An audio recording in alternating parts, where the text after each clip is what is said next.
ग्लानिर्भवति भारत अभ्युत्थानमधर्मस्य तदात्मानं सृजाम्यहम् परित्राणाय साधूनां विनाशानाय च दुष्कृतां धर्म संस्थापनार्थाय সম্ভবামি। ভগবান বারবার বলছে যে প্রতিবার যখন এই সংসারে গ্লানিতে ভরে যাচ্ছে, প্রতিবার ভগবান অবতীর্ণ হচ্ছে এবং সংসারকে সেই গ্লানি মুক্ত করছে এবং সাধুদেরকে পরিত্রাণ করছে। এর ভেতরেও কিছু মানুষ কি আছে যে এই ভগবানের নামটা নিয়ে খুব ছলনা করছে। মানে এক একটা কাজে হয় না যে এক একজন মানুষ পজিটিভভাবে থাকে, কিছু মানুষ নেগেটিভ থাকে। ওই কিছু মানুষের নেগেটিভিটির জন্য পুরো মানুষটা নেগেটিভ হয়ে যায়। কিছু মানুষ এই ভগবানের নামটাকে নিয়ে ব্যবসাবৃত্তি করে। আজকে বলিউডের যে গানগুলো আছে সেগুলো নিয়ে কীর্তন করা হচ্ছে। অ্যাকচুয়ালি কি কীর্তন ওটা হচ্ছে? ওটাকে কি ভক্তি বলছে? আজকে সকালবেলাতেই আমি একটা ভিডিও দেখছি যেখানে ড্রেস পরেছে এমন ধরনের বা এমনভাবে নৃত্য করছে যেটাতে ভক্তি বোঝা যাচ্ছে না। মানে মনোরঞ্জন হচ্ছে এটা ঠিকই, কিন্তু সেখানে কোনো ভক্তি নেই। এটা হচ্ছে ব্যবসা। তো এটার জন্য পুরো জিনিসটাই যে খারাপ তা নয়, এটা কলিযুগ খারাপ থাকবেই, কিন্তু খারাপের মধ্যেও তোমাকে ভালোটাকে খুঁজে বার করে নিতে হবে। আর সেই জন্যই বোধহয় ভগবান মানুষকে এত বুদ্ধি দিয়েছে।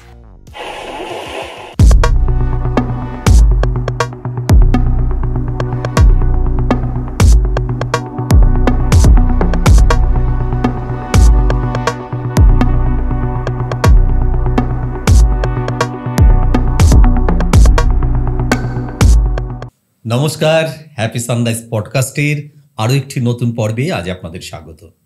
আর আজ আমাদের মধ্যে রয়েছেন একজন গুণী অতিথি, যার আসল নাম পূজা মণ্ডল। আর তারপরে তার আরেকটি নতুন নাম আছে, আমি না, ওই বলবে। নমস্কার। নমস্কার, হরে কৃষ্ণ, হরি বল। সবাই আমাকে ডাকে পূজা বলে, পূজা মণ্ডল। আর আমার গুরু মহারাজ মানে আমার পরমারাধ্য গুরুদেব আমার নাম দিয়েছেন প্রেমা পূজিতা হরিণী দেবী দাসী। প্রেম পূজিতা হরিণী দেবী দাসী, বাহ! এই নামটা একটু মানে কি আছে? প্রেমা পূজিতা, যে প্রেমের পুজো করে, যে এই হরণ কথাটার অর্থ হচ্ছে শ্রীমতী রাধারানীকে বলা হয়েছে যে সমস্ত দুঃখ কষ্ট আমাদের থেকে, সমস্ত খারাপ জিনিস হরণ করে নিতে পারে, আমাদের হৃদয় হরণ করে নিতে পারে ভগবান। তো এই কথাটার মানে হচ্ছে হরণ করে নেওয়া, যে হরণ করছে সমস্ত দুঃখ কষ্ট। আমি তার দাস বা দাসী, এটাই। এই মুহূর্তে বয়স আমি তুই করেই বলছি, তো 27-28 বাইয়ের কাছাকাছি। তো এই এত অল্প বয়সে নিজেকে এইভাবে বৈষ্ণব ধর্মের প্রতি বা ভগবানের পায়ে যে নিবেদন করা, কেন? এটা খুব একটা ভালো প্রশ্ন করেছো। আমার কোনোদিনই কলেজ লাইফ বলো, স্কুল লাইফ বলো, কোনো বন্ধুর মধ্যে বাজ বিচার ছিল না। আমার প্রচুর হিন্দু মুসলিম, আমি কখনো জাত পাত ভেদাভেদ দেখে কখনো বন্ধুত্ব করিনি। তো সবাই আমার বন্ধু ছিল। ইভেন আমার কিছু মুসলিম ফ্রেন্ড ছিল, তারা আমার ধর্ম সম্পর্কে প্রচুর নিন্দামন্দ কথা বলেছে। এবার যেটা আমি না মানতে পারতাম না, কিন্তু আমি আমার ধর্ম সম্পর্কে অবগত ছিলাম না। তো তখন থেকে শুরু হয় ভগবদ গীতা পড়া, ইভেন প্রতিনিয়ত ক্লাস করা। মানে আমি যেরকম আমার কলেজের ক্লাস করছি বা কলেজে পড়ছি, সেই সাথে আমি অলরেডি মন্দিরে যাচ্ছি এবং স্পিরিচুয়ালিটিটা আমি নলেজটা গেইন করেছি। তার জন্য আমাকে বিভিন্ন কোর্স, পরীক্ষা সব কিছু দিতে হয়েছে। তো আজকে সব কিছু সায়েন্টিফিক রিজন জেনে, সব কিছু জেনে বুঝে এটাকে স্বীকার করা, তার কারণেই হয়তো আজকে 13 বছর বা 12 বছর হতে চল, 12-13 বছর অ্যাপ্রক্স, অতটা না বললেও 12-13 বছর হতে গেল যে আমি স্পিরিচুয়াল লাইফে আছি এবং আমার স্পিরিচুয়াল লাইফটাই পছন্দ। তো এইভাবেই লাইফটা থাকলে বোধহয় প্রত্যেকটা মানুষের জন্য, কেউ কারো কর্ম থেকে বিরত হচ্ছে না, সে সব কর্মের সাথে কৃষ্ণকে জুড়ে নিচ্ছে, তাহলে লাইফটা বোধহয় আরও বেশি উন্নত হয়ে যায়, নিজের দৃষ্টিভঙ্গি পাল্টে যায়। ভগবান কখনো বলছে না যে তুমি কোনো কর্ম করো না বা আমার জন্য কোনো কিছুকে বাদ দিয়ে দাও। সব কিছু শুভ জিনিসের সঙ্গে কৃষ্ণকে জুড়ে দেওয়াটাই ভগবানের ভক্তি। বাহ, খুব ভালো। বেশ, আমাদের কি এই যে কলেজ লাইফে অনেক বিধর্মী বন্ধুরা যারা আমাদের ধর্মে নয়, সনাতন ধর্মে নয়, তারা আমাদের ধর্ম নিয়ে অনেক কথা বলেছে। আমরা সাধারণত ছেলেমেয়েরা কি করি, কেউ বলেছে ঠিক আছে, আমরা আমাদের ধর্মকে জানতে চাই না বা জানার ইচ্ছাটা চেষ্টা করি না। তোর কি মনে হয় যে আমাদের সকলের এই ধর্ম সম্পর্কে, স্ব ধর্ম যে ধর্মে আছে, একদম জানা উচিত? একদম জানা উচিত। আমি নিজের কর্মক্ষেত্রে দেখেছি, আমাকে কিছু সময় মুসলিম বাড়িতেও যেতে হয়েছে। ইভেন স্পিরিচুয়াল লাইফ ডিল করার সময়ই আমাকে মানে প্রচুর মুসলিম বাড়িতে যেতে হয়েছে। আমি দেখেছি ওখানকার ছোট ছোট বাচ্চা ছেলেমেয়েরা স্কুল থেকে আসছে, ড্রেস চেঞ্জ করছে, তাদের টাইম হয়ে যাচ্ছে মসজিদে যাওয়ার, তারা মাকে কিন্তু বলে চলে যাচ্ছে, মা আমি মসজিদ যাচ্ছি। কিন্তু আমাদের এখানে হিন্দু বা যারা সনাতনী তারা কিন্তু কেউ শেখাচ্ছে না বাচ্চাকে যে তোমাকে মন্দিরে যেতে হবে, বাবা মাকে প্রণাম করতে হবে, পুজো করতে হবে, এগুলো কেউ শেখাচ্ছেই না। আর যার কারণ হেতুই আজকে বাবা মারা বোধ হয় বৃদ্ধাশ্রমে। হ্যাঁ, আমাদের এই একটা খুব ভালো কথা বললি, সেটা হচ্ছে যে বৃদ্ধাশ্রমগুলো খুঁজলে কিন্তু অধিকাংশই কিন্তু আমাদের হিন্দুদেরই বৃদ্ধাশ্রমটা বেশি। একদম। তারা কিন্তু কখনো নিজের ভাই বোন বা আত্মীয় স্বজন কাউকে কিন্তু ছেড়ে দেয় না, কাউকে ফেলে রাখে না। কিন্তু আমাদের ভেতরে কি সবসময় ছাড়া ছাড়া ছাড়া ছাড়া একটা ব্যাপার তৈরি হয়ে গেছে। এই সনাতন ধর্ম যদি কেউ অবলম্বন করে চলে তাহলে তার হৃদয়ে সবার প্রতি প্রেম থাকবে। শুধু আমি বাড়িতে কুকুর পুষলাম, কুকুরের প্রতিই যে ভালোবাসা থাকবে তা নয়, প্রত্যেকটা জীবের প্রতি তার একই সমান ভালোবাসা থাকবে। তো এটা আমাদের সনাতন ধর্ম শেখায় যে প্রত্যেকটার মানে জীবের প্রতি ভালোবাসা থাকা উচিত। শুধু নাহি কুকুর বা নাহি গরু, প্রত্যেকটা জীবকে সমদর্শীভাবে দেখা উচিত। প্রত্যেকের জীবন আছে এবং সেই জীবনটা আমার বা আপনার কারোরই তৈরি করার নয়, সেটা ভগবান দান করেছে। তো সেটাকে নষ্ট করার দায়িত্বও আমাকে ভগবান দেয়নি। তো আমরা মানে আজকে যদি গাছপালাও কেটে, আজকে আমাকে অনেক প্রশ্ন করে যে তুই তো গাছপালা মানে ঘাস পাতা এগুলো সবই খাচ্ছিস, সবজি ফল এগুলো তো তুই ছিঁড়ে নিয়ে এসে খাচ্ছিস, কেন খাচ্ছিস? ভেজ খাওয়াটাতেও তো তাদেরকে কষ্ট দেওয়াই হচ্ছে। কিন্তু ভগবদ গীতাতে ভগবান কোথাও না কোথাও বলেছে যে পত্র পুষ্প ফল জল তাকে নিবেদন করে গ্রহণ করার জন্য, কারণ সে সমস্ত বস্তু থেকে পাপ গ্রহণ করে নিচ্ছে। আমার বেঁচে থাকার জন্য ওইটুকু প্রয়োজন, কিন্তু আমার প্রয়োজনের অতিরিক্ত যখনই আমি করছি সেটাতেই পাপ হচ্ছে। এবং সেটা আমরা বুঝতে পারছি। আজকে একটা বিয়ে বাড়িতে অজস্র পশু বলি দিয়ে একটা বিয়ে হচ্ছে, সেই বিয়েতে ডিভোর্সও কিন্তু তাড়াতাড়ি হচ্ছে। তুমি দেখো আজকালকার দিনে আমরা পাশ্চাত্য দেশকে ফলো করছি প্রতি মুহূর্ত, আর তত বেশি কিন্তু অধঃপতিত হচ্ছে। এখন চিন্তা করো না, 6 মাসও টিকে না একটা বিবাহ। আগেকার দিনে কিন্তু মানুষ দুঃখ হোক কষ্ট হোক সংসারটাকে সুন্দরভাবে টিকিয়ে নিত। আমাদের দেশে ডিভোর্সের হার হচ্ছে 1.1%। সারা ভারতবর্ষে 1.1%, মানে 100টি বিয়ে হলে সেখানে একটিরও বেশি ডিভোর্স হচ্ছে, যেটা বেশ আশঙ্কাজনক। একদম। এবং সবাই কিন্তু এডুকেটেড, অধিকাংশ ক্ষেত্রেই এডুকেশন এবং এডুকেটেড পার্সনরাই কিন্তু এটা করছে। একদম। এর জন্য দায়ী তুই কাকে করছিস? কিছু না, আমরা আমাদের শাস্ত্রকে ফলো করি না, কিন্তু আমরা পাশ্চাত্য দেশকে ফলো করি, যার ফলস্বরূপ কিন্তু আজকে ইয়াং এজদের মধ্যেও অনেক বেশি প্রবলেম তুমি দেখতে পারবে। তাড়াতাড়ি সুইসাইড করে নেওয়া, খুব বেশি টেনশানে চলে যাওয়া।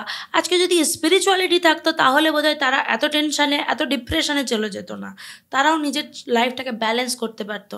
আমি নিজে শুনেছি, আমার যে শিক্ষাগুরু ছিল উনি ইসকনের একটা ইউথ ফর্ম থেকে বিলং করতো।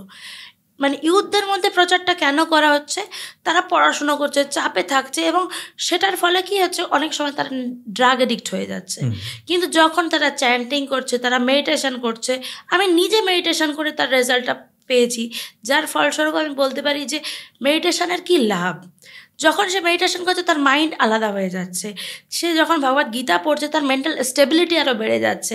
আজকে যেরকম আমরা প্রতি মুহূর্তে গলাটাকে তৈরি করার জন্য যেরকম রেওয়াজ করি, ঠিক তেমনই ব্যায়াম করি যাতে শরীর ভালো থাকে।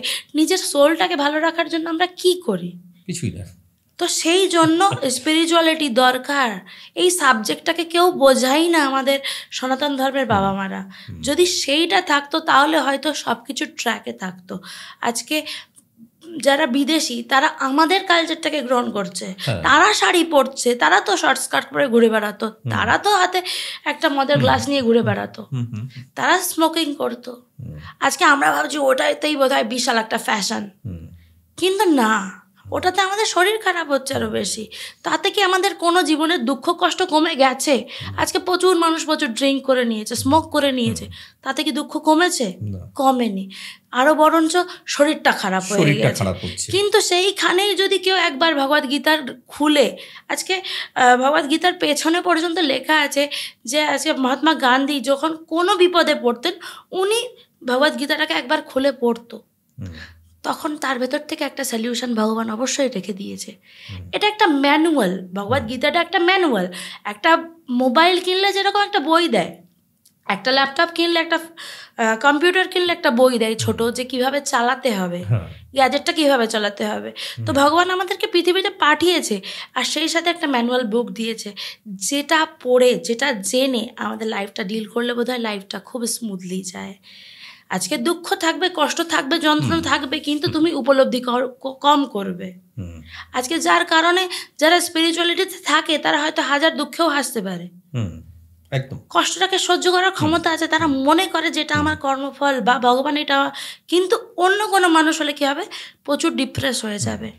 আগে তাকে অন্য কিছুর সাহারা নিতে হবে, মদ, বিড়ি, সিগারেট, কিছু না কিছু তার লাগবে, তা নাহলে সে সেখান থেকে বেরিয়ে আসতে পারবে না।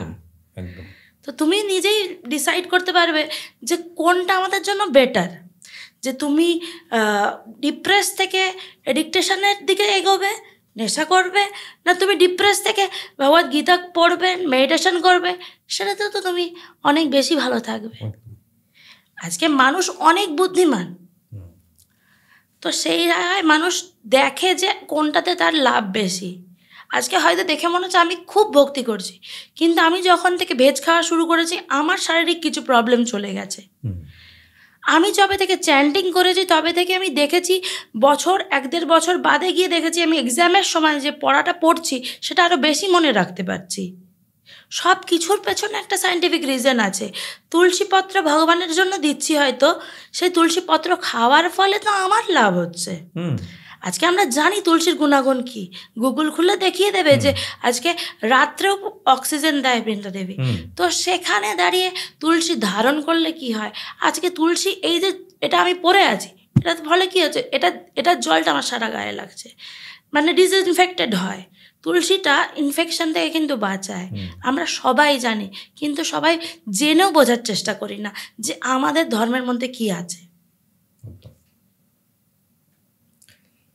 সমর্পণ সনাতন ধর্মের একটি বড় কথা, সমর্পণ চাই, একদম।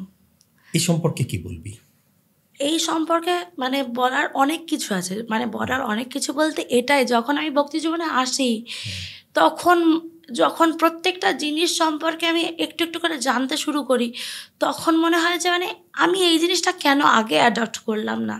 তখন শিক্ষাগুরুর কাছে মানে হাত জোর করে বলছি, please change my life, please change my life. এই আত্মসমর্পণটা প্রত্যেকের দরকার। কারণ তুমি যদি ইংলিশ শিখতে যাও, সেই টিচারকে যদি ভালো না লাগে, সাবজেক্টকে যদি ভালো না লাগে, তুমি কখনো শিখতে পারবে না সেই সাবজেক্ট। আজকে তোমার সাথে আমি অভিনয় করেছি, তোমার কথা শুনে যদি আমি অভিনয়টা না করি, তাহলে সেই অভিনয়টা কখনো ফুটে উঠবে না। ঠিক তেমনই যদি আমি স্পিরিচুয়াল লাইফ ডিল করছি, তাহলে আমার শিক্ষাগুরু বা আমার দীক্ষাগুরুর কথা শুনে চলা উচিত। তারা কিভাবে আমার লাইফটাকে ডিল করতে বলছি, কারণ লাইফটাও একটা সাবজেক্ট, সেটা কিভাবে চালাতে হবে সেটা কিন্তু আমাদের কেউ শেখায় না। তার জন্য স্পিরিচুয়াল টিচার দরকার, আর সেখানে অবশ্যই সমর্পণ দরকার। আর আত্মসমর্পণ ছাড়া কখনো কোনো সাবজেক্ট কেউ শিখতে পারে না। এই যে ধর এই বয়সে তুই এখানে রয়েছিস, বিভিন্ন মানুষ তো বিভিন্ন কথা বলে, কখনো কখনো শুনতে হয় দেখো সংসার গেছে, এই বয়সে সংসার করবে, হ্যাঁ, অনুভূতি হয় কেমন তখন? কিছু মনে হয় না, কারণ আমি জানি আমি কি করেছি, কেন করেছি, তার রিজনটা আমার জানা আছে। আমি কার জন্য করেছি, কিসের জন্য করেছি, সেই রিজনগুলো যখন তুমি জানবে, তখন লোকে কি বললো তাতে কোনো যায় আসবে না। আমাকে দেখে অনেকে বলে যে আমি অ্যারিস্টোক্রেট ভিখারি, সো আজকে এত গুণী মানুষরা ভক্তি জীবনে আছে, মানে তুমি যদি দেখো ফোর্ড কোম্পানির মালিক, তার তো নিশ্চয়ই টাকা পয়সা বা সুখ স্বাচ্ছন্দ্যের অভাব নেই, সে এসে ভক্তি করছে ইন্ডিয়াতে থেকে, খালি পায়ে ঘুরছে, কি দরকার? আমরা জানার চেষ্টা করিনি কখনো। তো তারা কি তাহলে কি অ্যারিস্টোক্রেট ভিখারি হয়ে গেল? না, আমাদের সনাতন ধর্মে সব থেকে সম্মানের কাজ হচ্ছে মাধুকরী বৃত্তি। একদম মাধুকরী, মহাপ্রভু তিনিও মাধুকরী করে জীবন চালিয়েছেন। একদম। বৈষ্ণব যে যারা বৈষ্ণব মতাদর্শে বিশ্বাসী, প্রসাদ ভোগী, তারা একটা সময় কয়েকটা বাড়িতে, তবে হ্যাঁ, মাধুকরী মানে ব্যবসা নয়, না মাধুকরী মানে এর ভেতরেও কিছু মানুষ কি আছে যে এই ভগবানের নামটা নিয়ে খুব ছলনা করছে। মানে এক একটা কাজে হয় না যে এক একজন মানুষ পজিটিভভাবে থাকে, কিছু মানুষ নেগেটিভ থাকে। ওই কিছু মানুষের নেগেটিভিটির জন্য পুরো মানুষটা নেগেটিভ হয়ে যায়। কিছু মানুষ এই ভগবানের নামটাকে নিয়ে ব্যবসাবৃত্তি করে। আজকে বলিউডের যে গানগুলো আছে সেগুলো নিয়ে কীর্তন করা হচ্ছে। অ্যাকচুয়ালি কি কীর্তন ওটা হচ্ছে? ওটাকে কি ভক্তি বলছে? আজকে সকালবেলায় তাই আমি একটা ভিডিও দেখছি যেখানে ড্রেস পরেছে এমন ধরনের বা এমনভাবে নৃত্য করছে যেটাতে ভক্তি বোঝা যাচ্ছে না। মানে মনোরঞ্জন হচ্ছে এটা ঠিকই, কিন্তু সেখানে কোনো ভক্তি নেই। এটা হচ্ছে ব্যবসা। তো এটার জন্য পুরো জিনিসটাই যে খারাপ তা নয়, এটা কলিযুগ খারাপ থাকবেই, কিন্তু খারাপের মধ্যেও তোমাকে ভালোটাকে খুঁজে বার করে নিতে হবে। আর সেই জন্যই বোধহয় ভগবান মানুষকে এত বুদ্ধি দিয়েছে। এই যে আজকে আমাদের যখন আমরা পাশ্চাত্যকে ফলো করছি, কিন্তু পাশ্চাত্য যে আমাদের ফলো করছে, হ্যাঁ, আজকে বিশ্বজুড়ে সনাতনীর হার বেড়েছে কেন, কি মনে হয় তোর? একদম, এটা এই কারণেই আজকে যত ঋষি মনি ঋষিরা আছে, আজকে শুধু তাই নয়, আজকে ইসকন যে প্রতিষ্ঠাতা আচার্য, সে শিল প্রভুপাদ নিজে যখন কলেজে পড়তেন, ওনার গুরুদেব বলেছিল যে তুমি ইংলিশ জানো। উনি জানতোই যে আমরা পাশ্চাত্য দেশকে ফলো করি, তাই আগে পাশ্চাত্য দেশের মানুষকে ভক্ত বানানো হয়েছে। আর এই যে international society for Krishna consciousness, এই নামটা শিল প্রভুপাদের দেওয়া। এটা গৌড়ীয় বৈষ্ণব পরম্পরা ধারায় আছে। গৌড়ীয় বৈষ্ণব পরম্পরা ধারায় আছে, তাহলে নামটা কেন চেঞ্জ? এটা প্রথমে আমারও মনে হয়েছিল, কিন্তু শিল প্রভুপাদ যখন বিদেশে গেছেন, ইন্টারন্যাশনাল সোসাইটি প্রতিষ্ঠা করছেন, তখন ওনার সহযোগিতা উনি পাননি। ওনার লাইফ স্টোরি পড়লে বোঝা যাবে যে উনি অনেক চেষ্টা করেছিল সবার কাছ থেকে হেল্প নেওয়ার, কিন্তু উনি সেই হেল্পটা পায়নি। তার ফলস্বরূপ উনি ওই পরম্পরাতেই আছেন। ওনার গুরুদেব গৌড়ীয় বৈষ্ণবী, উনিও গৌড়ীয় বৈষ্ণব, এবং ইসকনে যারা আছে তারা গৌড়ীয় পরম্পরায় আছে, এবং গৌরাঙ্গ মহাপ্রভুর ধারাটাকেই এগিয়ে নিয়ে চলেছে। এই গৌড়ীয় বৈষ্ণবের ভেতরেই international society for Krishna consciousness, মানে ইসকনের পুরো নামটা হচ্ছে তোমার international society for Krishna consciousness, যাতে মানুষে প্রত্যেকের মানে এখানে কাউকে কিন্তু ভেদাভেদ করছেন না যে তুমি অমুক ধর্মী, তুমি এই মন্দিরে আসতে পারবে না, সে আসতে পারবে না, সবাই আসতে পারবে, সবাই কৃষ্ণ কনসিয়াসনেসের সাথে যুক্ত হতে পারবে। আর সব থেকে বড় কথা হচ্ছে সনাতন ধর্মটাই এমন যে আমরা যে আত্মা, সেটা আজকে এই আত্মাটা তো প্রত্যেক জীবের মধ্যে আছে, প্রত্যেক জীবই সনাতন। সনাতন মানে যে খুব চিরশাশ্বত, যেটা আগেও ছিল, এখনো আছে, ইন ফিউচারও থাকবে। আমাদের ধর্মের যেমন সব থেকে বড় বিষয়, কোনো প্রবর্তক নেই, আমাদের সনাতন ধর্মের কোনো প্রতিষ্ঠাতা নেই। বিশ্বের সব ধর্মের প্রতিষ্ঠাতা আছে, প্রবর্তক আছে। প্রকৃতির সাথে, মানুষের জীবনধারার সাথে তৈরি হয়েছে আমাদের সনাতন ধর্ম। সেই জন্যই বোধহয় প্রতি যুগে যুগে ভগবান অবতারিত হয়। ভগবদ গীতার একটা শ্লোক, যেটা यदा यदा हि धर्मस्य ग्लानिर्भवति भारत अभ्युत्थानम् अधर्मस्य तदात्मानं सृजाम्यहम् परित्राणाय साधूनां विनाशानाय च दुष्कृतां धर्म संस्थापनार्थाय सम्भवामि युगे युगे। ভগবান বারবার বলছে যে প্রতিবার যখন এই সংসারে গ্লানিতে ভরে যাচ্ছে, প্রতিবার ভগবান অবতীর্ণ হচ্ছে এবং সংসারকে সেই গ্লানি মুক্ত করছে এবং সাধুদেরকে পরিত্রাণ করছে। একদম, এবং খুব বিখ্যাত একটি লাইন, একদম আমাদের সনাতন ধর্মে নয়, বলবো সমগ্র বিশ্বের কাছে একটা বিখ্যাত লাইন। আজকে আমরা যেদিন কাজ করছি, আজ নারী দিবস। বৈষ্ণব, তুই বৈষ্ণব মতাদর্শে বিশ্বাসী, এখনো বলবো না বৈষ্ণব মতাদর্শে বিশ্বাসী। একদম। এই যে নারী দিবস, আজকে নারীর স্বাধীনতা নিয়ে আজ থেকে 50 বছর আগে একটা আন্দোলন হয়, সেটাকে সামনে রেখে আজকে নারী দিবস। নারী আজকে স্বাধীন। সাধারণভাবে নারী কি স্বাধীন? তোর কি মনে হয়? যদি আমি আমাদের শাস্ত্র বা ধর্ম সম্পর্কে বলি, মানে এখনকার দিনেও ভেদাভেদ আছে যে এটা ছেলে এটা মেয়ে। কেউ বলছে না উই আর স্পিরিচুয়াল সোল, যেখানে স্বাধীনতা বোঝায়। আগেকার দিনেও যদি দেখা যায়, ভগবানের নাম ছিল কৃষ্ণ, কিন্তু তাও বলছে যশোদা নন্দন, দেবকী নন্দন। আজকে মায়ের নামে ছেলের পরিচয় হচ্ছিল। সেখানে আমরা এই কালচারটাকে, পুরুষ শাসিত সমাজ হয়ে পুরো কালচারটাকে আলাদা করে দিয়েছি। কিন্তু এই সনাতন ধর্মকে যদি কেউ খুঁজে বেছে দেখে, তাহলে সেখানে নারীর সম্মান প্রচুর ছিল। নারীর সামনে সকলে নতমস্তক হতো। দেখো, স্বয়ম্বর কিন্তু ছেলেদের হতো না, স্বয়ম্বর কিন্তু মেয়েদেরই হতো। তাহলে মেয়েদের কতটা সম্মান ছিল যে তারা পছন্দ করবে, যে তাদের সেই চয়েসেবল ক্ষমতা ছিল যে সে কাকে পছন্দ করবে। যোগ্যতা বিচার হতো, একদম যোগ্যতা বিচার করে সে স্বামী পছন্দ করবে।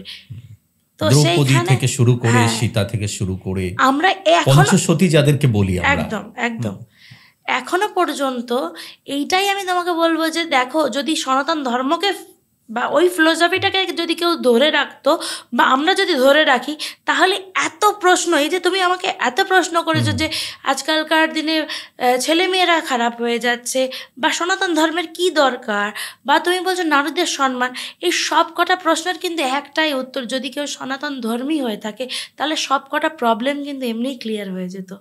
কেউ আমরা রাখি না, তাই আজকের এই অবস্থা।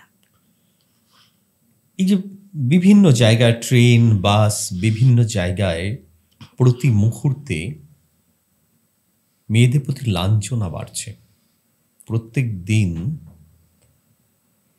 সারা দেশে মাত্র 96 থেকে 100টি ধর্ষণ কেস নথিভুক্ত হয়, যা অন থার্ড প্রায়। বহু ক্ষেত্রে যেগুলি এইরকম মলেস্ট হচ্ছে, যে ঘটনাগুলি, সেগুলি বহু ক্ষেত্রেই নথিভুক্ত হয় না। এর পেছনে কি দায়ী বলে তোর মনে হয়? এই যে মানুষের ক্রমশ কেমন যেন একটা অসহিষ্ণু হয়ে পড়ছি আমরা, আমাদের পরবর্তী জেনারেশন। এই যে তোমাকে আমি বললাম যে ছোটবেলা থেকে যে প্রপার টিচিং, প্রপার লার্নিং, প্রত্যেকের প্রতি যে সভ্য, ভদ্রতা, মর্যাদা, এই সব সাবজেক্টগুলো আমাদেরকে কেউ জানাই না, যার ফলস্বরূপ মানুষ এখন হিংস্র হয়ে গেছে। তুমি দেখো না, আজকালকার দিনেই মা বাবারা বলছে যে তোমাকে এটা অ্যাচিভ করতে হবে, ওটা অ্যাচিভ করতে হবে, কিন্তু কেউ শেখাচ্ছে না ভাই ভালোবাসাটা কি, মানে প্রেমটা কি, ভক্তিটা কি, বাবা মাকে কীভাবে ভালোবাসতে হয়, ভগবানকে কীভাবে ভালোবাসতে, এগুলো শেখায়নি। আর এইগুলো যখন একটা মানুষের ভেতরে নেই, তার ভেতরে শুধু রুটনেসই থাকবে।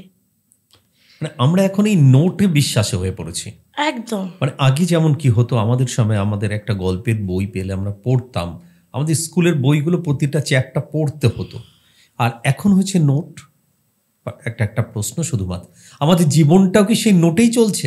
শুধুই নোট, যে এটা পিসি, তোমাকে ঠিক এইটুকু ব্যবহার করতে হবে, এটা মামা তার সঙ্গে এইটুকু করবে, তার বেশি নয়। কিন্তু তোমাকে এই কেকটা দিয়েছি। আমরা ছোটবেলায় কি হয়েছে, আমরা আমাদের মামা, কাকা, পিসি সবার সাথে বসে ভাগ করেছি। মামা একটু বড়, মামার জন্য একটু বেশি, আমারটুকু আমরা ভাবিনি, আমার জন্য রেখেছি কিন্তু ভাবছি না। এখন হচ্ছে না, তুমি আগে পিস করো, আমার গার্জিয়ান দাঁড়িয়ে থেকে পিস করে ছোটটা বড়টা তোমার জন্য রাখো, অর্ধেকটা তোমার, আর সবাইকে ভাগ করে দাও। অ্যাকচুয়ালি ওই যে বললাম যে মানুষের মেন্টালিটিটা তৈরি করা, আজকে বাচ্চা যখন ছোট থাকছে, আমি বললাম যে আমাদের যারা মুসলিম আছে, মুসলিম সম্প্রদায় তারা কিন্তু বাচ্চাকে ছোটবেলা থেকে শেখাচ্ছে। আমাদের সনাতন ধর্মের বাচ্চাদের কিন্তু মানে এভাবে শেখানো ধর্মীয় হয় না। শিক্ষার অভাব আমাদের। প্রচুর অভাব। তুমি যত জানবে, যত দেখবে, তখন মনে হবে যে না, ওদের ভেতরে কতটা কালচার। ওরা সব কিছুর পরেও 5 ওয়াক্ত নামাজ পড়ে। সে ডাক্তার হোক, ইঞ্জিনিয়ার হোক, মাটিতে বসে হলেও, রাস্তায় বসে হলেও তারা নামাজ পড়ে। কিন্তু আমাদেরকে কে শিখিয়েছে এভাবে? কে শিখিয়েছে? আমাদের কেউ শিখিয়েছে? মানে ওদের আগে মুসলিম, তারপরে একদম, ডাক্তার, একদম, ইঞ্জিনিয়ার, রাজনীতিবিদ, একদম। আর আমরা হচ্ছি আমাদের ধর্ম আগে অনেক আমরা পরে। ডাক্তার, ইঞ্জিনিয়ার, তারপরে আগে আমরা আমরা হাউসওয়াইফ, আগে আমরা সব কিছু। কিন্তু আমাদের কি সনাতন ধর্মে এটা শেখানো উচিত, তুমি সব কিছু, কিন্তু সব কিছুর সাথে কৃষ্ণকে জুড়ে নাও। তুমি পয়সা ইনকাম করছো, সেই পয়সাটা নিয়ে তুমি ভাবো না ভগবানের তুমি সেবাই করবে। ভগবানের সেবা কি? ভগবানকে ভোগ দিলে কি ভগবান খেয়ে নেয়? ভগবানের সামনে রাখা মানে ওটাতে একটা পজিটিভিটি আসা। ভগবান সেটা গ্রহণ করছে এবং সেটা প্রসাদ রূপে তোমাকে প্রদান করছে, তুমি সেটা পাচ্ছ। ভগবান কি কিছু নিয়ে নেয় না? আজকে আমরা সব কিছু পালন করছি, অমুক বার্থডে, তমুক ডে, ভ্যালেন্টাইন ডে, বিভিন্ন ডে। আমরা জানি না সনাতন ধর্মে আজকে সামনেই হয়তো গৌড়ীয় বৈষ্ণব, আজকে গৌরাঙ্গ মহাপ্রভুর বার্থডে, সেই ডেটা আমরা পালন করি না। আমরা শেখাইও না বাচ্চাদেরকে ওই ডেটা পালন করা উচিত। আজকে ভগবান চতুর্যুগে 4 বার অবতরণ করেছে এবং সেই দিনগুলো কোন দিন, কোন সময়, কী ক্ষণ, সেগুলোতে পালন করলে কি হয়, এগুলো আমরা কেউ জানারই চেষ্টা করি না, বোঝারও চেষ্টা করি না। আর তার ফলস্বরূপই আজকে বোধহয় আমরা প্রতিনিয়ত অধোগতিত হচ্ছি। এখন একটা ট্রেন্ড এসছে, খুব দেখি আমি মাঝে মধ্যে নবদ্বীপ যাই, যাওয়ার পথে আমার নজরে পড়ে, শুধু নবদ্বীপ নয়, এই ট্রেনে ঘুরতে যাচ্ছে, রেস্টুরেন্টে খেতে যাচ্ছে, রথের মেলায় ঝুড়ির ভেতরে নিয়ে যাচ্ছে। কে? গোপাল একা থাকতে পারে না, আমার গোপু খুব হচ্ছে, রেস্টুরেন্টে আমার গোপাল বাড়িতে থাকতে পারে না, তাকে ঝুড়ির মধ্যে, খাঁচার মধ্যে কুত্তার বাচ্চার মতন করে নিয়ে সে যাচ্ছে। মানে আমি এই শব্দটাই বলতে বাধ্য হচ্ছি, কারণ আমরা দেখেছি যে ছোট ছোট কুকুরের বাচ্চাকে ওই যে সেই আগের জামা কাপড় রাখা ঝুড়িতে নিয়ে বক্সে করে আমরা যেতাম। আজ আমাদের আরাধ্য দেবতা গোপাল, এখন নাম হচ্ছে গোপু, তাকে ওর মধ্যে রাখা হচ্ছে ওরকম কাপড় চোপড় দিয়ে। ঠিক কি এটা কি হচ্ছে? এটা ঠিক না। এইটা কি হচ্ছে, কিছু মানুষ ইউটিউব চ্যানেল খুলে ফেলেছে, তারা দেখাচ্ছে যে এইগুলো করলে বোধহয় তাদের ভিউজ বাড়ছে। কোনো সময় দেখা যাচ্ছে ফ্রিজে ভগবান চলে গেছে, গোপালের বিগ্রহ চলে গেছে ফ্রিজে, গরম, হ্যাঁ, ফ্রিজ থেকে গোপাল এটা ওটা নিয়ে খাচ্ছে। আমি ভাবছি যে এই যে গোপালকে ফ্রিজের মধ্যে ঢুকিয়ে দিয়েছে, তোমাকে যদি আমি গোপালকে ফ্রিজে ঢুকিয়ে দিই, তোমাকে যদি ভগবান মানে ঢুকিয়ে দেয় ফ্রিজে, তোমার কি অবস্থা হবে? আমরা গোপাল মানে কি? ভগবানের বাল্য স্বরূপ। ভগবান হচ্ছে ভাবগ্রাহী জনার্দন। ভগবানকে ভগবানের মতো করেই রাখতে হবে। হ্যাঁ, তাকে হয়তো তুমি শিশু স্বরূপে আরাধনা করছো, তার মানে এই নয় যে তুমি সব জায়গায় তাকে কোলে কোলে করে নিয়ে ঘুরে বেড়াবে, তাকে যেখানে খুশি রাখবে। এটা ঠিক না। মানে ভগবানকে ভগবানের মতো রাখা উচিত। এই ভগবান শব্দটারও একটা মানে আছে, যে সমস্ত কিছু গ্রহণ করতে পারে, ভোগ করতে পারে, সে ভগবান। যার ভেতরে ঐশ্বর্য বিদ্যমান আছে, যার সব থেকে বেশি নাম আছে, যার সব থেকে বেশি ঐশ্বর্য আছে, যার সব থেকে বেশি ধন আছে, সে ভগবান। সে ভোগ করতে পারে, তাই সে ভগবান। সবাই ভগবান নয়, সবার নামের পেছনে ভগবান শব্দটা লাগানো যায় না। আর ভগবান কৃষ্ণকে বা গোপাল স্বরূপে তাকে যখন পুজো করা হয়, তখন তাকে সেইভাবে রাখা উচিত। একটা বাচ্চাকে কখনো তুমি ওই বাস্কেটের ভেতরে রেখে দিতে পারবে? তুমি ফ্রিজের মধ্যে একটা বাচ্চাকে রেখে দিতে পারবে? তোমাকে তাকে সেইভাবে সেবা দেওয়া উচিত, সেইভাবে তাকে পুজো করা উচিত, সেইভাবে তাকে মানে যত্ন নেওয়া উচিত। ট্রেনের ভেতরে গোপাল নিয়ে যাচ্ছে, ভিক্ষা করছে, গোপাল রেখেছে, যে আসছে বাথরুম থেকে আসছে, হাত এসে গোপালের একটু হাত দিয়ে চলে যাচ্ছে, আমার গপু। এই যে নোংরামোটা, আজকে যদি এই নোংরামোটা অন্য কোনো ধর্মে হতো তাহলে কি হতো? আর কেন আমরা তার প্রতিবাদটা করছি না? আমরাই কি তাহলে আমাদের ধর্মটাকে সহজ করে তুলেছি? একদম এই এই সহজ করে কথাটা ব্যাপারটা, যারা সহজিয়া একটা কথা আছে, তারা কি করছে, গোপালের বিগ্রহটা নিয়ে চারিদিকে ঘুরে বেড়াচ্ছে এবং ভিক্ষা করছে। এবং সনাতন ধর্মের মানুষ যারা সনাতন ধর্মকে চেনে না, ওই ভিক্ষা করাটাকেই ভাবছে যে ওইটাই বোধহয় বৈষ্ণব। আজকে আমার গুরু মহারাজ যে কিনা বিশ্ব পরিব্রাজক একজন আচার্য, সারা বিশ্বে শুধু সনাতন ধর্মই সে প্রচার করে যাচ্ছে, সে বলছে যে আমি ভক্ত হওয়ার চেষ্টা করছি, আমি বৈষ্ণব হওয়ার চেষ্টা করছি। আর আমরা তো কোথাকার কে, আমরা তো শুধু চেষ্টা করছি।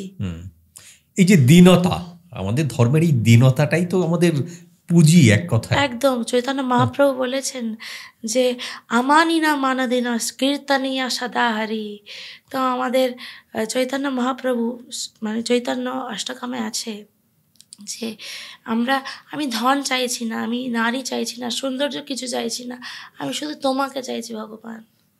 তো মানে যদি পুরো শ্লোকটা যদি করা হয়, মানে বলা হয়, এত সুন্দর প্রত্যেকটা জিনিসের মানে, এবং চৈতন্য মহাপ্রভু নিজে শিখিয়ে গেছেন কিভাবে ভগবানের ভক্তি করতে হয়, কিভাবে ভগবানকে ডাকতে হয়। আমরা জানি না কলিযুগের মানুষ, তাই জন্য চৈতন্য মহাপ্রভু স্বয়ং অবতারিত হয়েছে।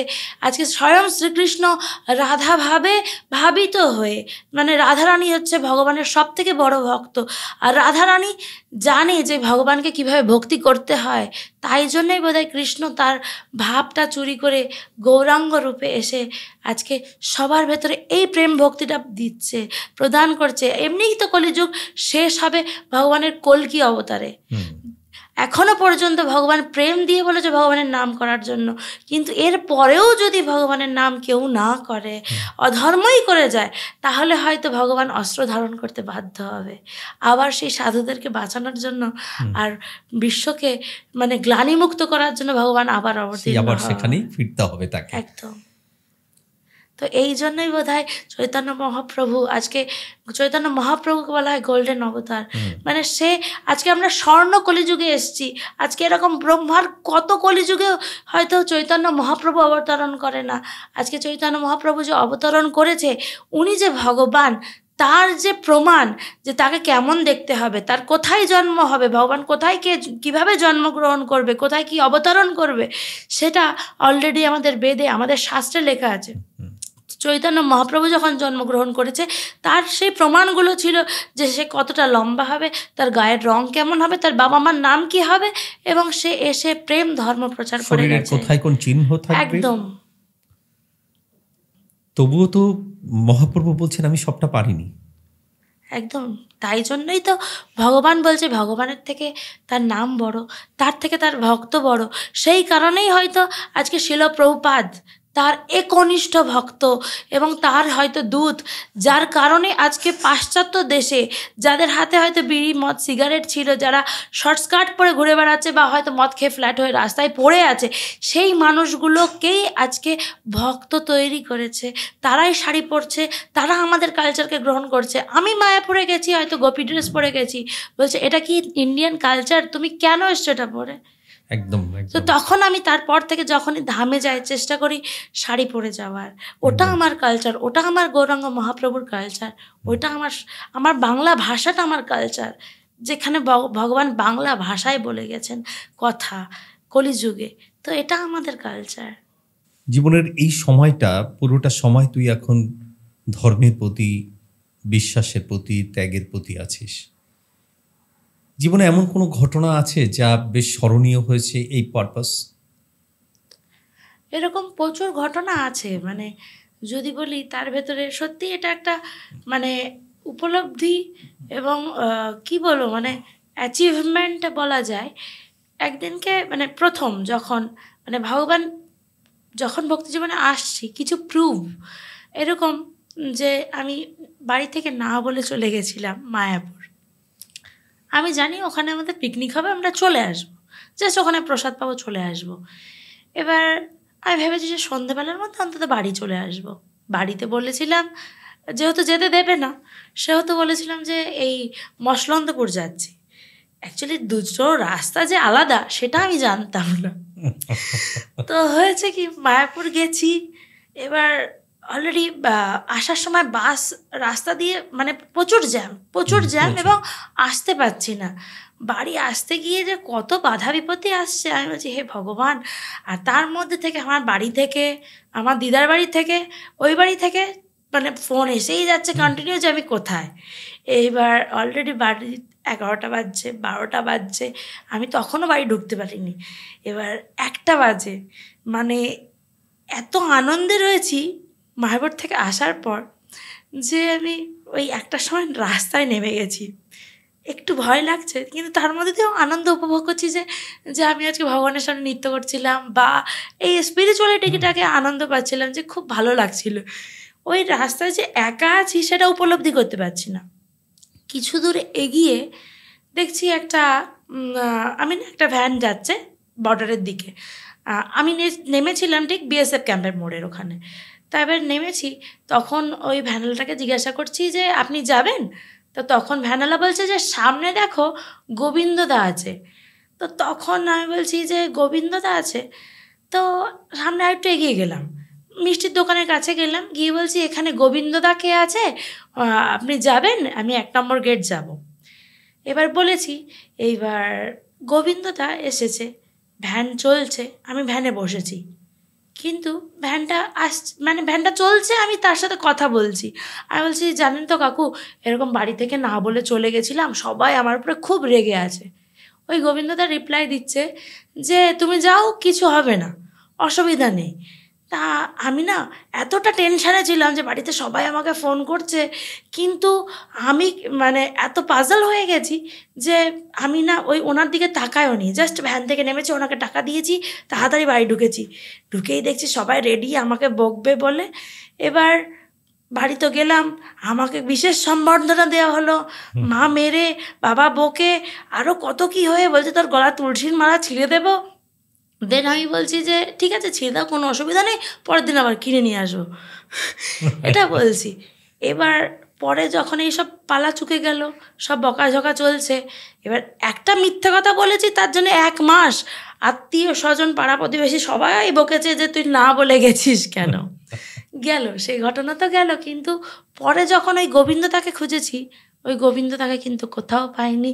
এবং তাকে তার গায়ের কালারটা আমি দেখেছি কালো, এবং তার চুলটা ছিল পুরো কার্লি, তার ফেসটা আমি দেখিনি। তা আমি পরে যখন আমার স্পিরিচুয়াল টিচারের সাথে বলছি যে আমি তার ফেস দেখিনি এবং তাকে কোথাও খুঁজে পাচ্ছি না। যেখানে আমি যদি বাটার মোড় যাই, প্রত্যেকটা ভ্যানওয়ালা জানে যে আমি হরিদাসপুর যাব, প্রত্যেকে আমায় চেনে। এবার ওখানে গিয়ে যখনই আমি ওই গোবিন্দদার খোঁজ করছি, কিন্তু গোবিন্দদাকে পাচ্ছি না। তো আমি বুঝলাম যে হয়তো সেই সময় ভগবানই মানে আমাকে কোনোভাবে হেল্প করেছে, বা কারোর মাধ্যম দিয়ে হেল্প করেছে, বা সে নিজে এসে হেল্প করেছে, আমি সেটা উপলব্ধি করতে পারিনি সেই সময়। পরে যখন আমি খুঁজছি তখন তাকে আর খুঁজে পাচ্ছি না। যে সে আমায় আশ্বস্ত করলো যে তুমি বাড়ি যাও, তেমন কিছু হবে না। আর বাড়ি গেলামও, সবাই রেডি আমাকে বকবে মারবে, কিন্তু একটা লাঠির বাড়িও আমার গায়ে লাগেনি। তখন আমি ভাবছি যে কি হলো ব্যাপারটা, আমার সাথে কি ঘটে গেল, আমি বুঝতে কেন পারলাম না সেই সময়। তো এটা একটা উপলব্ধি ছিল। এটা একটা বিশ্বাস আমাদের, হ্যাঁ এটা বিশ্বাস। কিন্তু একটা মানুষ থাকলে তো তাকে আমি খুঁজে পাবো, কিন্তু তাকে কেন আমি খুঁজে পেলাম না? আমি তো তাকে অনেক খোঁজার চেষ্টা করলাম। একটা মানুষ তো নিশ্চিহ্ন হয়ে যেতে পারে না। তো এরকম ঘটনা আমার সাথে অনেকবার ঘটেছে, একবার না অনেকবার ঘটেছে। যখন মনে হয় যে আমি খুব ফেড আপ হয়ে যাচ্ছি, ক্লান্ত হয়ে যাচ্ছি, ঠিক তখনই ভগবান কোনো না কোনো কিছুর সংকেত দিয়ে আমাকে মনে করিয়ে দেয় যে সবসময় আমার পাশে আছে। ভগবানকে না অনুভূতি করতে হয়। আমরা যদি ভাবি যে আমরা চোখ দিয়ে আমি ভগবানকে দর্শন করব, এই চোখটা, এই ইন্দ্রিয়গুলো এতটাও সক্ষম নয় যে আমরা ভগবানকে দর্শন করতে পারবো। আজকে তুমি হাওয়া চোখে দেখতে পারবে? তুমি অন্ধকার করে দিলে নিজেকে দেখতে পারবে? তাহলে এই চোখ দিয়ে তুমি কি করে ভাবছো যে ভগবানকে দর্শন করতে পারবে? তো এটাই হচ্ছে কথা, যে ভগবান উপলব্ধি করার বিষয়, ভগবানের ভক্তি, ভগবানের ভালোবাসা সবই উপলব্ধি করার বিষয়। একটা মেয়ে একটা ছেলে যখন ভালোবাসছে, দুজন সম্পর্কে জানছে, তবে তাই ভালোবাসাটা তৈরি হচ্ছে। ঠিক ভগবান সম্পর্কে তুমি প্রথম দিন, দ্বিতীয় দিন, তৃতীয় দিন যখন জানবে, বুঝবে, পড়বে, শুনবে, তখন তোমার ভগবানের প্রতি ভালোবাসাটা আসবে, যে আদেও কি ভগবান আছে না নেই। প্রত্যেকটা জিনিস তোমার কাছে ক্লিয়ার হয়ে যাবে। একদম। আচ্ছা, এবার একটু বিতর্কিত প্রশ্ন করি, বিতর্কিত বিষয় নিয়ে আলোচনা করব। শ্রী চৈতন্যদেব স্বয়ং শ্রীকৃষ্ণ, একদম। শ্রীকৃষ্ণ নিজেকে রক্ষা করতে পারেননি, শ্রী চৈতন্যদেব নিজেকে রক্ষা করতে পারেননি। নিজেকে শ্রী চৈতন্যদেবের শেষ পরিণতি নিয়ে এখনো বিতর্ক, অনেক বিতর্ক, হ্যাঁ, অনেক বিতর্ক আছে। অনেক বিতর্ক। তবে এই মুহূর্তে সব থেকে যেটা বেশি এস্টাবলিশড সেটা হচ্ছে যে পুরীর মন্দিরে তাকে গুপ্ত হত্যা করা হয়েছিল। তাহলে ভগবান যদি নিজেকে রক্ষা করতেই না পারল, কি করে তার লক্ষ লক্ষ কোটি কোটি ভক্তকে সে রক্ষা করবে? ঠিক, খুব ভালো প্রশ্ন করেছো তুমি। আমি একটু আগিয়ে গিয়ে বলছি। আমরা জানি যে শ্রীকৃষ্ণের চরণে তীর লেগেছিল, এক ব্যাধের তীরে সে মারা যায়।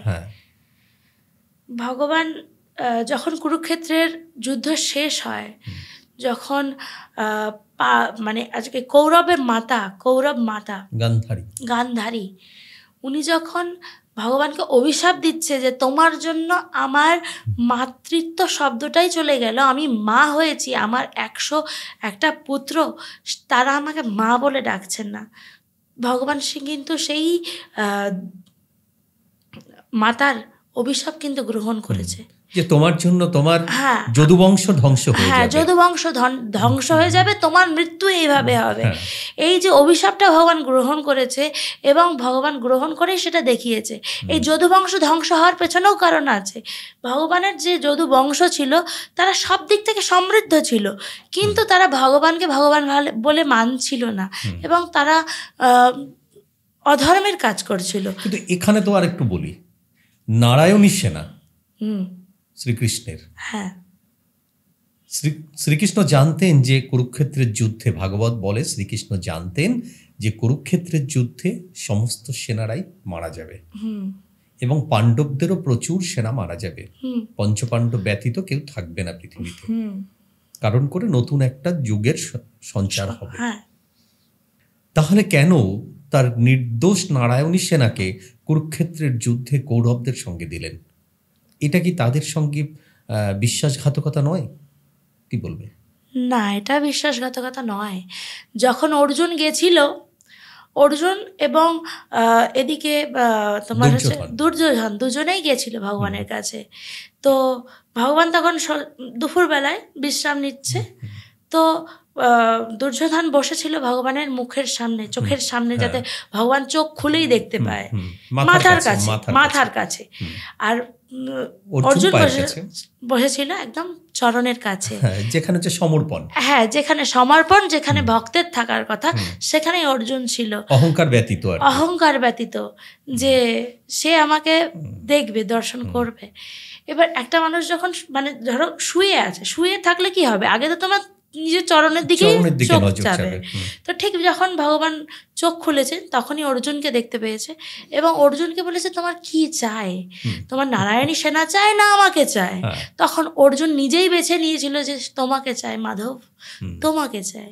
তো যখন ভগবানকে চাই বলেছে, তখন ভগবান সাথে রয়েছে, যেখানে যেখানে সবকিছু ভগবান পরিচালনা করছে, সেখানে ভুল হওয়ার তো কোনো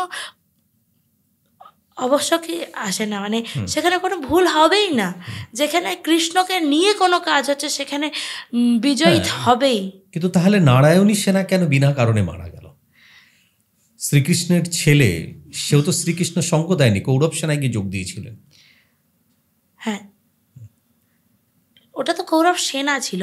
পরে যখন যুদ্ধ শেষ হয় তখন তিনি অভিশাপ প্রাপ্ত হয় যে তার বংশ বা কুল নাশ হবে। তারপরে জিনিসটা যদুবংশের ভেতরেই অশান্তির ফলে যদুবংশ নষ্ট হয়ে যায়। চৈতন্যদেব, আরো একটা বিষয়, চৈতন্যদেব যখন লক্ষ্মীপ্রিয়াকে বিয়ে করেন, প্রথমে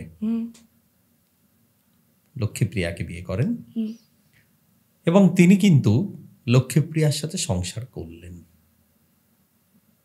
লক্ষ্মীপ্রিয়া অকালে দেহত্যাগ করলেন, সর্পদংশনে মৃত্যু হয়, অকালে মৃত্যু হলো তার। তিনি কি করলেন? তিনি বিষ্ণুপ্রিয়াকে বিয়ে করলেন।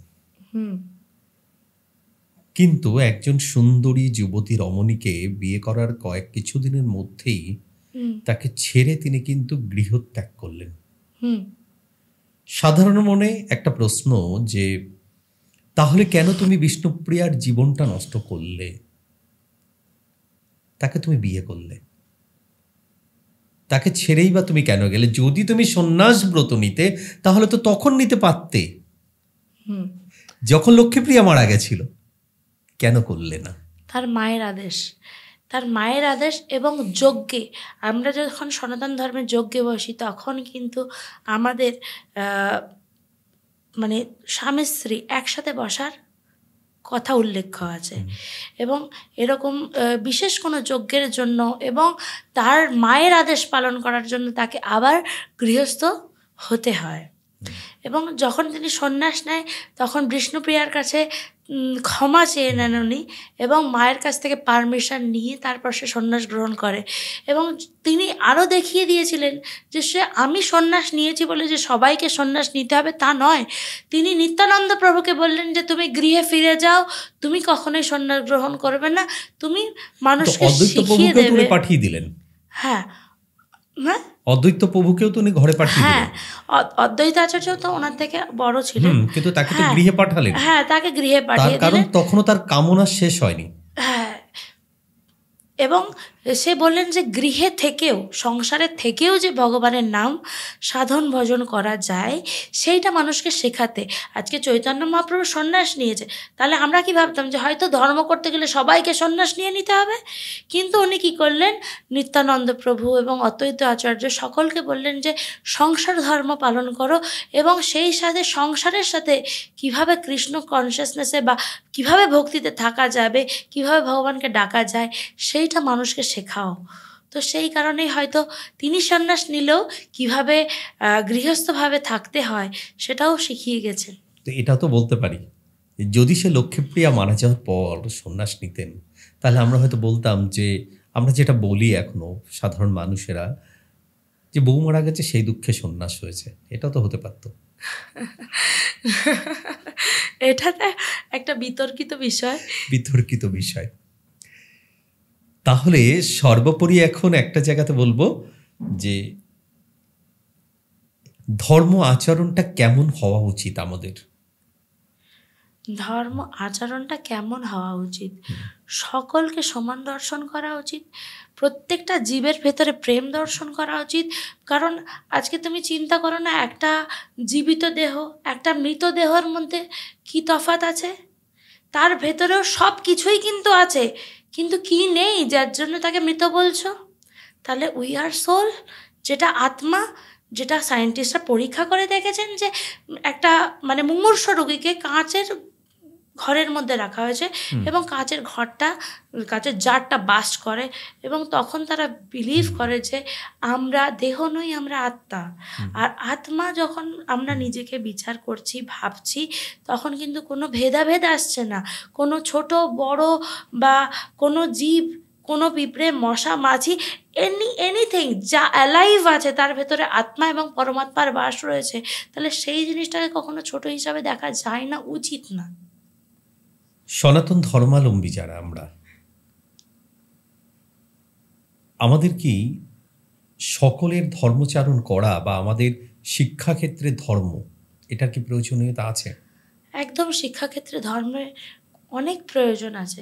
কারণ এই যে তোমাকে বললাম যে আজকের ইউথরা কিন্তু পথভ্রষ্ট হচ্ছে। বাবা মারা দেখছে আমি তো পড়াশুনো করিয়েছি, আমি তো সব কিছু শিখিয়েছি, তারপরেও আমার ছেলে বা মেয়ে কেন খারাপ দিকে চলে যাচ্ছে, কেন ড্রাগ এডিক্ট হয়ে যাচ্ছে, কেন নেশা করছে, কেন এইভাবে ঘুরে বেড়াচ্ছে? কারণই হচ্ছে এইটা। যদি তাদেরকে একটু সনাতন ধর্ম সম্পর্কে অবগত করা হতো তাহলে হয়তো সেই ছেলে মেয়েগুলো বিপথে যেত না। তাদের ভেতরে বোধহয় আরও সফিস্টিকেটেডনেস আসতো, আরও দয়া আসতো, করুণা আসতো, সমস্ত জীবের প্রতি প্রেম আসতো, ভালোবাসা আসতো। আমরা সবাই বোধহয় আরও ভালো থাকতে পারতাম। তাহলে কি আমাদের দেশটা যদি সনাতনী দেশ হয় তাহলে কি এগুলো ফিরবে? আশা করা যায়, আশা করা যায়, এবং খুব দরকার। কারণ তুমি দেখো না, আজকালকার এই যে আমি কোনো কিছু মন্দ বলে বলছি না। আজকে মুসলিমরা কিন্তু ওখানে লেখা আছে যে তুমি জিহাদিদেরকে, মানে যারা তোমার ধর্মের নয় তাদেরকে যদি তুমি বিয়ে করো, তার সাথে ফিজিক্যাল রিলেশন করো, তাতে তোমার ধর্মে তুমি অনেক উচ্চ পদ লাভ করবে।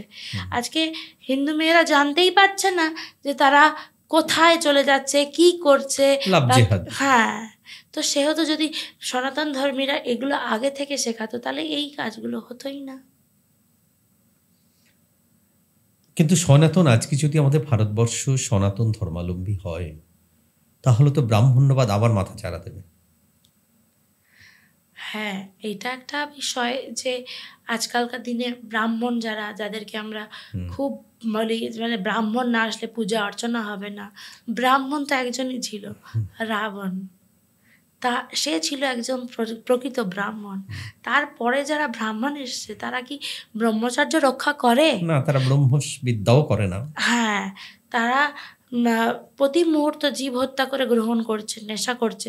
এই কালী পুজো করছে, তার সাথে একটু সিগারেট বিড়ি খেয়ে নিল, একটু চা খেয়ে নিল।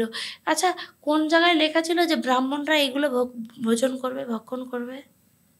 ব্রাহ্মণরা তো ব্রহ্মচর্য পালন করেই না, তাহলে তারা কিসের ব্রাহ্মণ? আমাদের তো কোয়ালিফাইড করা হয়েছে আমাদের গুণ অনুযায়ী। তুমি নিজে সকালবেলায় ব্রহ্ম মুহূর্তে ওঠো, ব্রহ্মচর্য পালন করো, তাহলেই তুমি ব্রাহ্মণ। আচ্ছা, এবার ব্যক্তিগত প্রশ্ন, আগামীর পরিকল্পনা কি? আগামী পরিকল্পনা বলতে বাড়ি থেকে বিয়ের জন্য বলেছে, সেটা একটা পরিকল্পনা যেটা বাড়িতেও চলছে, আর আমিও একটু ভাবছি। এইবার সেটা বিয়ে কি সাধারণ জায়গায়, সাধারণ না কোনো বৈষ্ণব গোসাই গোবিন্দ? একদম, কারণ আমার স্পিরিচুয়ালিটি সেখানে থাকবে, আমার সংসার হবে কৃষ্ণময় সংসার হবে। কৃষ্ণবিহীন সংসার আমি চাই না, কারণ যেখানে ভগবান নেই সেখানে আমি কি করে ভক্তি করব। তো সেখানে সেও ভক্ত হবে এবং বৈষ্ণবভাবেই বিয়ে হবে এবং সেইভাবেই সংসারটা হবে। এরকম ভালো লাগার মানুষজন আছে কোথাও কি? আছে, অবশ্যই আছে, মিথ্যে কথা বলে লাভ নেই, আছে। যাক, তাহলে আমরা কত তাড়াতাড়ি এই নেমন্তন্নটা দর্শকদের দিতে পারবো?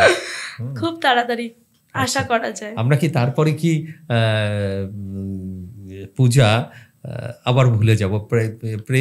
প্রেমা পূজিতা হরিণী, প্রেমা পূজিতা হরিণা দেবী দাসী কি আমাদের বনগাবাসী হবেন, না ইস্কনবাসী হবেন, না নবদ্বীপবাসী হবেন?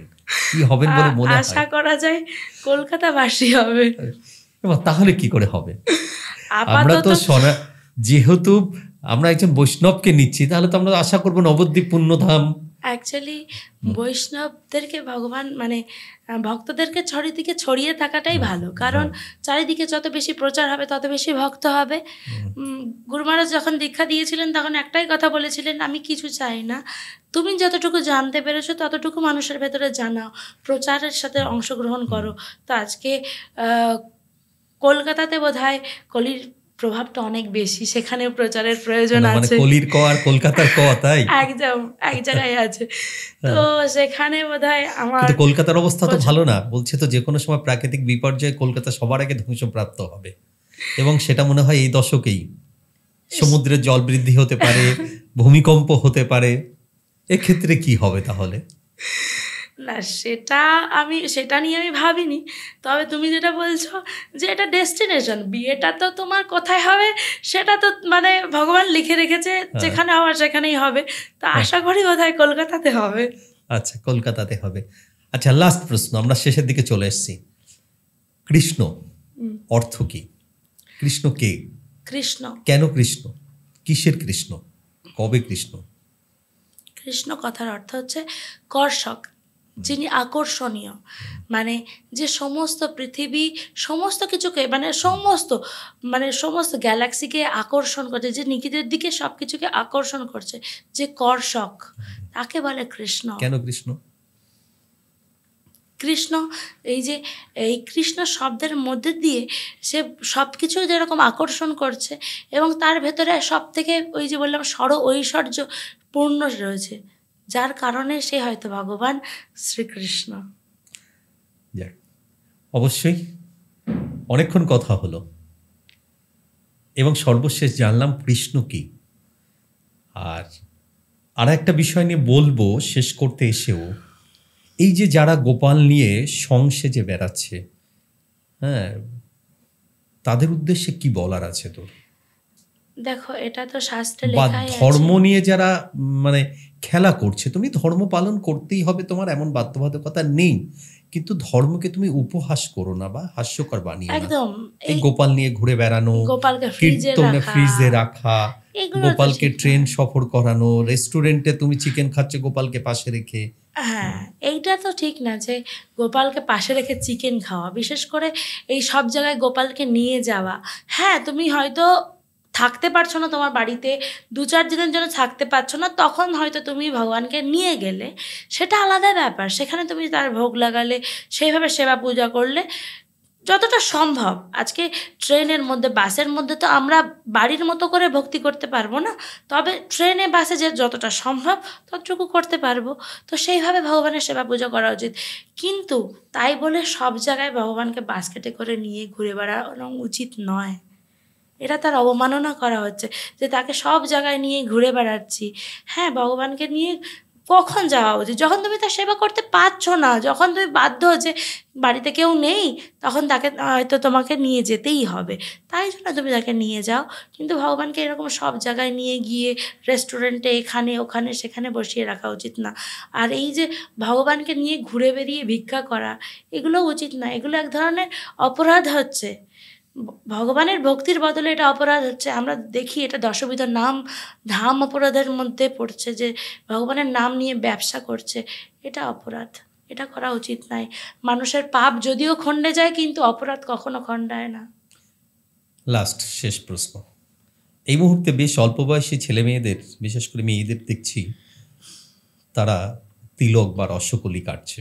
আমি এমনও দেখেছি যে রসকলি কেটে সে অনুষ্ঠান বাড়িতে খাচ্ছে এবং সে আমিষ সেবা নিচ্ছে।